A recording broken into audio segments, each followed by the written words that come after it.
Hello friends, welcome back again to stock market prince. इस channel पर आप सभी का फिर से एक बार स्वागत है। तो फ्रेंड्स, काफी दिनों बाद हम हमारा ये यूट्यूब वीडियो आज के दिन बना रहे और होप आप सभी ने पिछले एक हफ्ते में या 8-10 दिन में काफी अच्छा परफॉर्म किया रहेगा या फिर नॉर्मली बेहतर परफॉर्म किया रहेगा एज कम्पेयर टू इंडेक्स। अगर आपने अच्छे कंपनियों के साथ बना रहा रहेगा या अच्छे म्यूचुअल फंड लिए रहेंगे तो चलिए फ्रेंड्स, हम हमारे इस वीडियो की शुरुआत करने से पहले आज के मार्केट क्लोजिंग को देख लेते हैं। तो आज के मार्केट में आप देख सकते हैं निफ्टी 50, सेंसेक्स 30 और बैंक निफ्टी तीनों ही इंडाइसेज में से निफ्टी और सेंसेक्स में 0.5% की तेजी देखी गई। जहां पर आप देख सकते हैं निफ्टी में एक मेजर सपोर्ट बना हुआ था 25,000 का, वो ब्रेक हो चुका है। जहां पर अलग अलग न्यूज आ रहे टैरिफ को लेके और 25% का टैरिफ ऑलरेडी इंडिया पे यूएस ने इम्प्लीमेंट कर दिया है। और इसी वजह से जो एक्सपोर्ट रिलेटेड जो कंपनीज है जो एक्सपोर्ट करते हैं वहाँ पे जो मार्जिन कंप्रेशन है वो देखा जा सकता है इन फ्यूचर, अगर यही टैरिफ्स रहे। लेकिन नेगोशिएबल टैरिफ उन्होंने कहा है, तो देखते हैं गोइंग फॉरवर्ड क्या होता है। लेकिन बहुत ज़्यादा इम्पैक्ट इसका इंडियन इक्विटी मार्केट में नहीं आने वाला है। अगर इंडियन इक्विटी मार्केट में इंडियन कंपनीज अच्छा ग्रोथ दिखाती है तो यूएस टैरिफ का इफेक्ट उतना नहीं होगा। और पहले से जो यूएस टैरिफ थे वो 10% के थे, यानी कि इंपोर्ट ड्यूटी आप कह सकते, जो भी इंपोर्ट करता था यूएस हमसे मटेरियल या जो भी रॉ मटेरियल या मशीनरीज, उसके ऊपर 10% का ऑलरेडी टैरिफ था। वो अभी बढ़कर 25% कर दिया है। लेकिन उस पे भी नेगोशिएबल टैरिफ है, यानी कि वहाँ पे भी कुछ कम हो सकते हैं टैरिफ, ये भी कहा गया है। तो देखते हैं गोइंग फॉरवर्ड टैरिफ का क्या इम्पेक्ट होता है इंडियन इकोनॉमी पे और इंडियन इक्विटी के कंपनीज पे। तो चलिए, ये तो रहा निफ्टी और सेंसेक्स का हाल।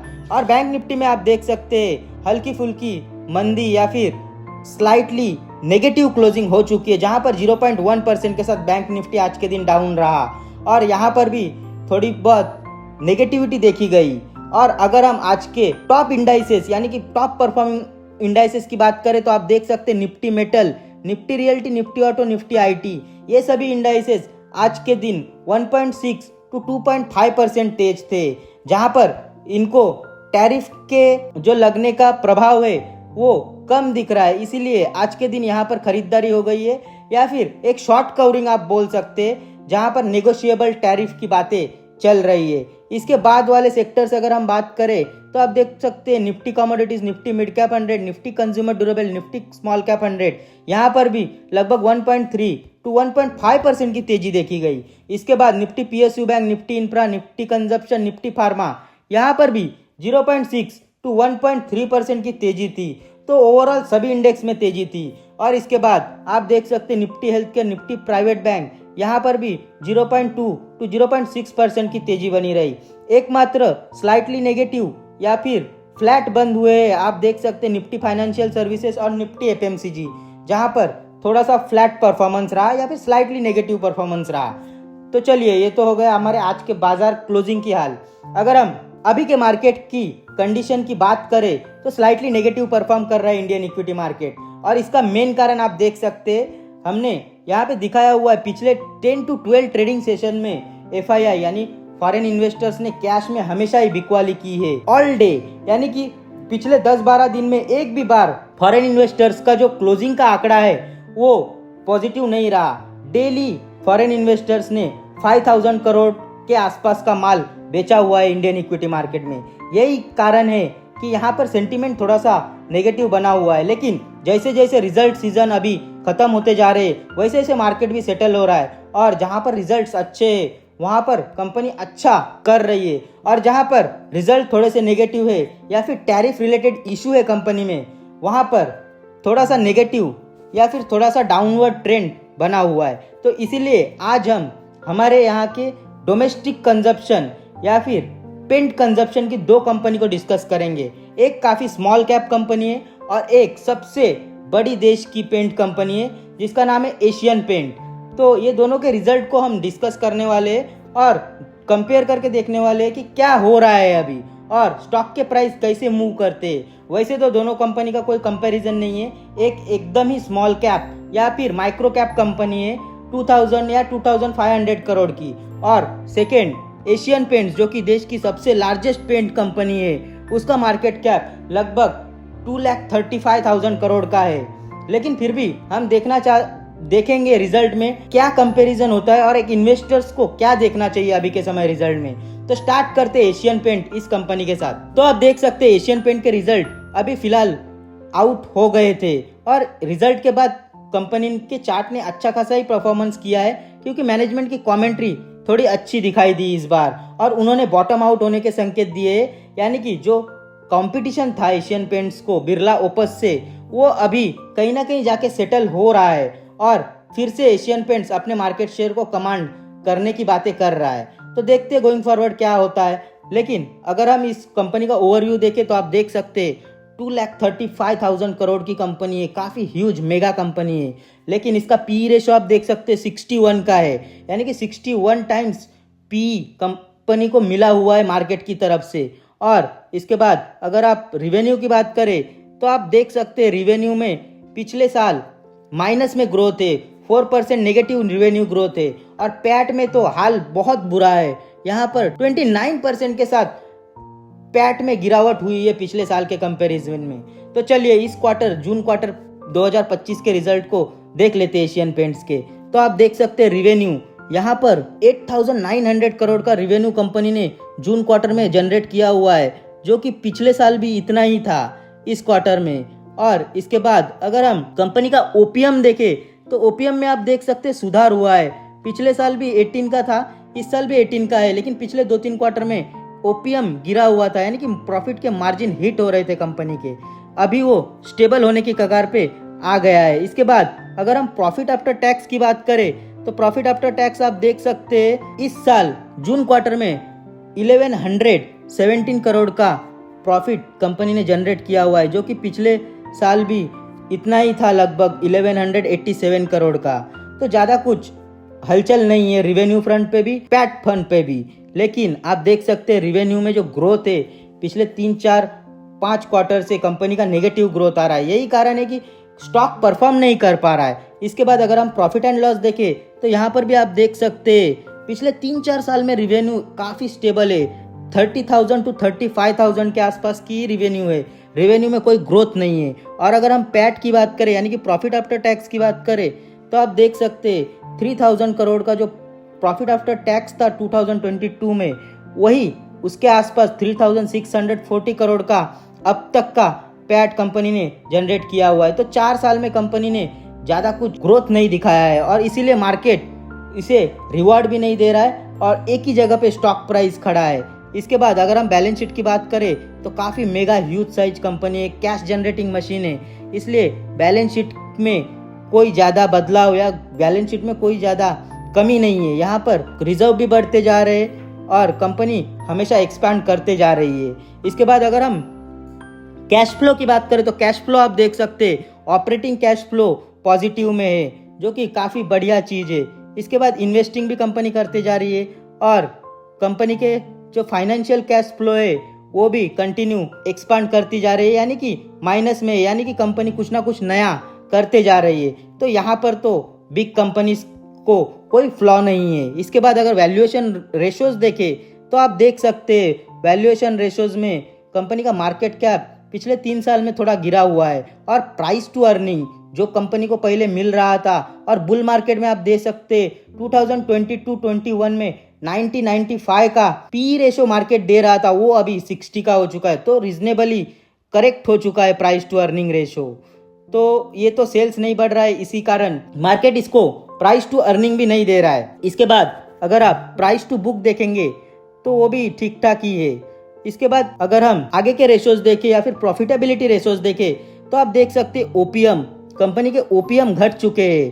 पहले कंपनी के ओपीएम 22-20% के थे, जो कि पिछले 3-4 साल में 17-18% के रह चुके हैं। और आरओसीई भी कंपनी का घट चुका है, जहां पर 30-33 का आरओसीई था वहां 24 का आरओसीई हो गया है। यही कारण है स्टॉक प्राइस ग्रो नहीं कर पा रहा है। और इसके बाद अगर हम आरओई की बात करें तो आरओई भी आप देख सकते हैं, रिटर्न ऑन इक्विटी भी कंपनी का 25 का था, जो कि अभी घटकर 19 का हो गया है। तो ये सब देखते हुए कंपनी अभी एक बुरे दौर से गुजर रही है, ये आप समझ सकते हैं। और रिटर्न ऑन एसेट आप देख सकते हैं स्टेबल है। इसके बाद कंपनी के ऑपरेशनल रेशियोज देखे तो आप देख सकते हैं कंपनी का इन्वेंटरी डेज वो तो ठीक ठाक ही है, 125 डेज का है, थोड़ा बड़ा हुआ है। इसके बाद रिसीवेबल डेज कंपनी का कम हुआ है, जो कि एक अच्छी बात है। इसके बाद पेएबल डेज भी आप देख सकते हैं कंपनी का लगभग सेम है, और कैश कन्वर्जन साइकिल भी लगभग थोड़ा सा बड़ा हुआ है। इसके बाद अगर आप असेट टर्नओवर देखेंगे तो असेट टर्नओवर 1 का है, तो 1 के अबोव का असेट टर्नओवर है, तो लार्ज कैप कंपनी है, आपको पता ही है, अच्छे डिस्ट्रीब्यूशन नेटवर्क है, इसीलिए असेट टर्नओवर का उतना कुछ प्रॉब्लम नहीं है। और चैनल भी काफ़ी बिग चैनल्स होते हैं, तो ऑल ओवर इंडिया और ऑल ओवर वर्ल्ड करने वाली ये कंपनी, इसके असेट को लेके कोई शक नहीं है। और अगर हम इस कंपनी का 5 साल का चार्ट देखें तो आप देख सकते हैं 5 साल में कंपनी ने इन्वेस्टर्स को सिर्फ 35% के रिटर्न जनरेट करके दिए हुए हैं। तो आपको इससे पता चल ही गया होगा मार्केट सिर्फ ग्रोथ को रिवार्ड देता है, और जब तक कंपनी में ग्रोथ ना हो तब तक, चाहे वो एशियन पेंट्स हो या बजाज फाइनेंस हो, तब तक कंपनी का स्टॉक परफॉर्म नहीं करता है। इसके बाद हमारी नेक्स्ट कंपनी का नाम है सिरका पेंट्स। अब इस कंपनी को आप देख सकते हैं, ये भी पेंट कंपनी है, लेकिन ये एक हाई एंड पेंट या फिर वुड कोटिंग में नॉर्थ इंडिया साइड में लीडर कंपनी है। ये इंडिया के नॉर्थ पार्ट में लीडर कंपनी है, और ये कंपनी काफ़ी हाई प्रोफाइल पेंट यानी कि ज़्यादा महंगे पेंट बेचती है। और इस कंपनी का अगर हम नॉर्मल ओवरव्यू देखें तो आप देख सकते हैं मार्केट कैप 2400 करोड़ का है ओनली, और पी रेशो एशियन पेंट से काफ़ी कम है, 49 का है। इसके बाद इसमें सबसे अच्छी बात आप देख सकते हैं रिवेन्यू ग्रोथ। यहाँ पर रिवेन्यू ग्रोथ पिछले साल 29% का आया है, जहाँ पर एशियन पेंट्स में डी ग्रोथ था, यहाँ पे 29% का रिवेन्यू ग्रोथ है। और प्रॉफिट आफ्टर टैक्स इतने कंपटीशन के बावजूद भी सिर्फ 9% से बढ़ा हुआ है फिर भी। इसके बाद अगर हम क्वार्टरली रिजल्ट देखें तो आप देख सकते हैं क्वार्टरली रिजल्ट में कंपनी ने अच्छा खासा ग्रोथ दिखाया हुआ है सेल्स टर्म पर भी, और कंटिन्यू कंपनी के सेल्स बढ़ते जा रहे हैं, जो कि काफ़ी बढ़िया साइन होता है। और इसके बाद अगर हम परसेंटेज वाइज रिवेन्यू ग्रोथ देखें ईयर ऑन ईयर, ये भी डबल डिजिट के साथ 20%, 18% के साथ बढ़ते जा रहा है। इसके बाद अगर हम ओपीएम देखें तो ओपीएम में भी आप देख सकते हैं 17-18 का ओपीएम अभी बढ़कर 20 के आसपास का हो गया है, तो इसीलिए कंपनी का स्टॉक भी काफ़ी बढ़िया परफॉर्म कर रहा है। इसके बाद अगर हम प्रॉफिट आफ्टर टैक्स देखें तो प्रॉफिट आफ्टर टैक्स 14 करोड़ का इस क्वार्टर में कंपनी ने जनरेट किया हुआ है, जो कि पिछले साल इसी क्वार्टर में 10 करोड़ का था, तो काफ़ी अच्छा ग्रोथ है। लेकिन स्मॉल कैप कंपनी है और काफ़ी पेनी टाइप कंपनी है। इसके बाद अगर हम प्रॉफिट एंड लॉस देखें तो प्रॉफिट एंड लॉस में आप देख सकते हैं जो 2023 में 268 करोड़ का रेवेन्यू था, वो इस साल बढ़कर 409 करोड़ का हो चुका है। और प्रॉफिट आफ्टर टैक्स भी आप देख सकते हैं 2023 में 46 करोड़ का था, वो बढ़कर अभी 53 का हो चुका है। तो यहाँ पर भी कंपटीशन काफ़ी है, लेकिन कंपनी अच्छा खासा परफॉर्मेंस दिखा रही है। इसके बाद अगर हम बैलेंस शीट की बात करें तो बैलेंस शीट आप देख सकते हैं कुछ खास नहीं है, लेकिन रिजर्व बढ़ते जा रहे हैं कंपनी के, जो कि एक प्लस पॉइंट है। और इतनी छोटी कंपनी होने के बावजूद कंपनी के ऊपर कोई भी कर्जा या लायबिलिटीज़ नहीं है और लॉन्ग टर्म बोरोइंग नहीं है, जो कि कंपनी के स्टॉक को ज़्यादा तेज़ी से बढ़ने में मदद कर रहा है। इसके बाद कैश फ्लो आप देख सकते हैं पॉजिटिव कैश फ्लो है, और इन्वेस्टिंग और फाइनेंसिंग कंपनी लगातार करते जा रही है, जो कि एक पॉजिटिव पॉइंट है इस छोटी कंपनी के लिए या फिर स्मॉल कैप पेनी कैप कंपनी के लिए। इसके बाद अगर हम रेशियोज की बात करें तो मार्केट कैप आप देख सकते हैं इस कंपनी का 2021 के समय ओनली 866 करोड़ का था, जो कि अभी बढ़कर 3 गुना हो चुका है। अभी के समय इस कंपनी का मार्केट कैप 2400 करोड़ के आसपास हो चुका है, तो काफ़ी बढ़िया ग्रोथ दिखाया है कंपनी ने, ये आप कह सकते हैं। इसके बाद प्राइस टू बुक भी कंपनी का लगभग 4 के आसपास ही बना हुआ है। और अगर हम प्रॉफिटेबिलिटी रेशियोज की बात करें तो आप देख सकते हैं कंपनी का ओपीएम काफ़ी स्टेबल है कुछ साल से, 3-4 साल में कंपनी का ओपीएम 20 के आसपास ही कंपनी ने मेंटेन किया हुआ है। और आरओई आरओसी आप देख सकते हैं ये भी काफ़ी स्टेबल है आरओई आरओसी, जहाँ पर बहुत सारे कंपनी ने अपने आरओई आरओसी को गवा दिया है या फिर आरओई आरओसी मेंटेन नहीं कर पा रही है। ये छोटी कंपनी भी काफ़ी बढ़िया परफॉर्म कर रही है। और रिटर्न ऑन एसेट आखिरी अगर हम देखें तो रिटर्न ऑन एसेट कंपनी का 11 का है, तो काफ़ी बढ़िया है। इसके बाद अगर हम ऑपरेशनल रेशियोज देखें तो आप देख सकते हैं इन्वेंटरी डेज कंपनी का थोड़ा बड़ा हुआ है और कंपनी का रिसीवेबल डेज भी बढ़ा हुआ है, लेकिन इन्वेंट्री डेज इस साल 192 डेज का है, जो कि पहले 206 डेज का था। तो काफ़ी अच्छा इंप्रूवमेंट है। और पेएबल डेज आप देख सकते हैं स्टेबल है। इसके बाद कैश कन्वर्जन साइकिल भी कंपनी का लगभग स्टेबल है। और इसके बाद अगर आप असेट टर्नओवर देखेंगे तो 0.8 का असेट टर्नओवर है, जो कि एशियन पेंट्स में 1.2 टाइम्स का था। तो ठीक ठाक है असेट टर्नओवर भी।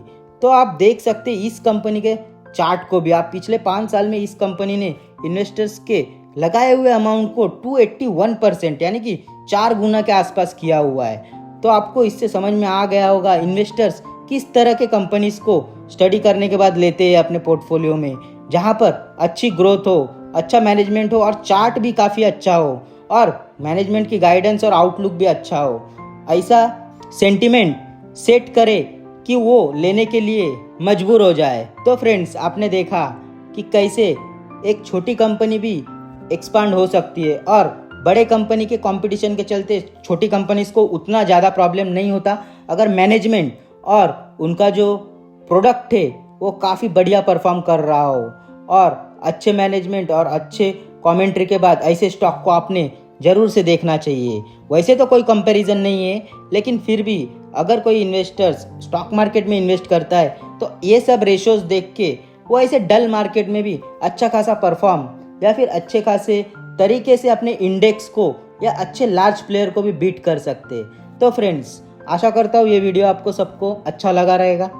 तो अगर आपको ये पसंद आए तो ज़रूर से हमारे चैनल को शेयर, लाइक, सब्सक्राइब कर देना और मिलते हैं नेक्स्ट वीडियो में किसी न्यू न्यूज़ या न्यू रिजल्ट के साथ। तब तक के लिए सी यू, बाय बाय, जय हिंद।